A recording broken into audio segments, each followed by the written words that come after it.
ഒന്ന് പുറത്തേക്ക് പോകാനായിട്ട് ഒരുങ്ങിയാലോ? അപ്പോൾ എൻ്റെ ചേച്ചിയും കൂടി ഉണ്ട് കേട്ടോ എൻ്റെ കൂടെ ഒരുങ്ങാനായിട്ട്. അപ്പോൾ ഞങ്ങൾ രണ്ടുപേരും ഈ ഒരു ഡ്രസ്സാണ് ഇട്ടേക്കുന്നത്. ഇത് നമ്മൾ മീഷോന്ന് വാങ്ങിച്ച ഡ്രസ്സാണ് കേട്ടോ.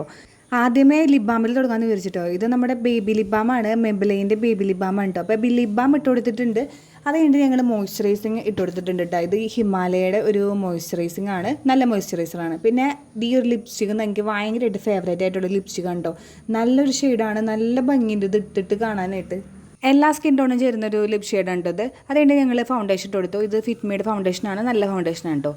അതുകൊണ്ട് ഞങ്ങളിത് ഹൈബ്രോ ഒന്ന് ഡിഫൈൻ ചെയ്ത് കൊടുക്കുകയാണ്. ഹൈബ്രോ ഒന്ന് ഡിഫൈൻ ചെയ്യുമ്പോൾ നമ്മുടെ ലുക്ക് ഒന്ന് മാറിയില്ലേ, സൂപ്പർ ലുക്ക് ആയിക്കോട്ടെ.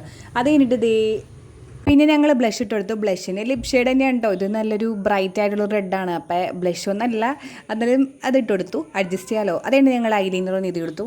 പിന്നെ വാച്ച് കെട്ടിക്കൊടുത്തു. അത് കഴിഞ്ഞിട്ട് ഞങ്ങൾ പൗണ്ടർ ഇടാൻ മറന്നുപോയി ഗൈസ്. ലാസ്റ്റ് ഉണ്ടോ പൗണ്ടർ ഇടണേ. അപ്പോൾ ഒന്ന് പൗണ്ടർ കിട്ടും. അപ്പോൾ ഇതാണ്ട് ലുക്ക്. ഇഷ്ടമായിട്ടുണ്ടെങ്കിൽ കമൻറ്റ് ചെയ്യണേ. ബൈ.